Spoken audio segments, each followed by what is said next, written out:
వీరభద్రకాళి మాత నమో నమః. మనం ఒకటి తెలుసుకోవాలన్నా, మనము సనాతనవాదం అంటే అన్ని మతాలను గౌరవిస్తూ అందరి దేవుల్ని గౌరవిస్తాం, యేసు ప్రభువుని గౌరవిస్తాం, అల్లాని గౌరవిస్తాం, ఈశ్వరుని అందరినీ మనం మొక్కుకుంటాం, అందరిని దేవులతో సమానం చూసుకుంటాం.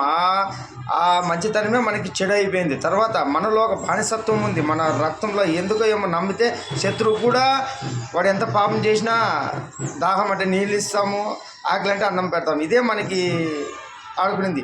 గజని కూడా ఎన్నోసార్లు ఓడిపోయి క్షమించి లాస్ట్గా ఆయన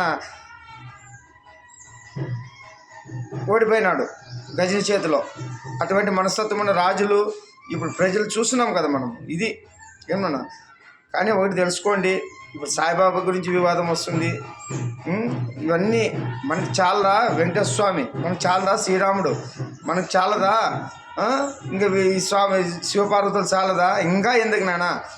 మీరు పైన స్టేజ్ ఉండాలని డైరెక్ట్ పట్టుకొని ఆత్మతో పట్టుకోండి. కానీ ఏదో మహిమలు ఉన్నాయి చూపిస్తున్నాడని ఇట్లా ఎవరంత వాళ్ళు మనసులు ఆడే ఆటలో దేవుళ్ళని పావులుగా చేస్తున్నారు. దేవుళ్ళు ఏమంటారు, నీలో ఉండే క్రమశిక్షణకే దేవుడు మీకు ముందుకు తీసుకుపోతాడు. కానీ అల్లా రూపంలో కొలుసుకున్నా పలుకుతాడు, యేసుప్రభు రూపంలో కొలుసుకున్నా పలుకుతాడు, సాయిబాబా రూపంలో కొలిసినా పలుకుతాడు. కానీ నువ్వు ఉండే క్రమశిక్షణ బట్టి. ఫస్ట్ శివుడు ఇచ్చిన ఆజ్ఞ ఏం తెలుసా? మాంసాహారమే ముట్టుకూడదు మానవ జాతి, కానీ ముడుతున్నారు. కర్మకు వదిలేస్తాడు. సరే తినండి, మీ కథ మీకు ఉంటుంది. తర్వాత మంచిగా ఉండాలా, ధర్మంగా బతకాలా, ఒకరికి మంచి చేయకుండా పర్లేదు, కీడు చేయొద్దండి, చెడు సవాసాలు చేయొద్దండి, చెడు నాయకులకి ఒత్తాసు పలకద్దండి.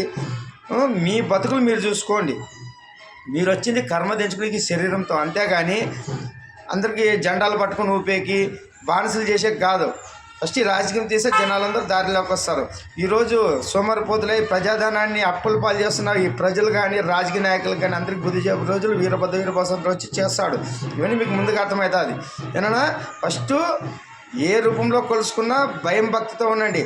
మాంసం తింటే ఇంకా దేవుడితో సమానం ఉండదు. ఇంక మీరే తెలుసుకోవాలా. మాంసం దేవుడు ఏ రోజు తను సృష్టించిన జీవులు తినాలని ఏ దేవుడు మేనిఫెస్టో పెట్టలేదు. ఇది తెలుసుకోండి. ఇంకా వాళ్ళ ఇష్టము. బాబాను కొలుసుకుంటారో, అల్లాని కొలుసుకుంటారో, ఈశ్వరుని కొలుసుకుంటారో, జీసస్ని కొలుసుకుంటారో, రాముని కొలుసుకుంటారో, మీ స్వేచ్ఛకు వదిలేసినాడు. తర్వాత తెలుస్తుంది మీకు కర్మ సిద్ధాంతం అంటే ఏమిటో. ముందుగా అర్థమవుతుంది. ఇప్పుడు గాడి పురాణం స్టార్ట్ అయ్యేది భూమండలంలోనే జరుగుతుంటుంది. ఇప్పుడు ముందుగా అర్థమవుతుంది నాయన. ఇప్పటికే ట్యాబ్లెట్ లేకుండా శరీరాలు పనిచేయడం లేదు, కూర్చుంటే లేరు, లేసే కూర్చోలేరు. ఇంకా బీపీ షుగర్తో అటాక్ అయిపోయింది శరీరాలకి. రకరకాల కర్మ సిద్ధాంతం నడుస్తున్నాయి. ఇంకా బుద్ధి రాకుండా ఇంకా కర్మలు చేస్తుంటారు.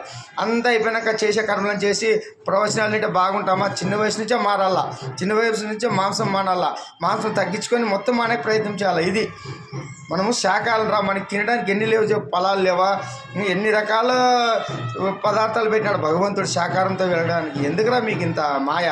కలిమాయలో పడి డబ్బుకి మా కామక్రోధాలకు లోనయ్యి ఆ తిండి తిని వరుసలు లేకుండా విచ్చిలివిడిగా స్త్రీ పురుషులు యువకులు తయారైతే భారతదేశం సనాతన ధర్మం ఎట్లా కాపాడుతుందా? అందుకే మా నాయన వచ్చి పాలిస్తాడు. జై వీరభద్రకాళి మరియు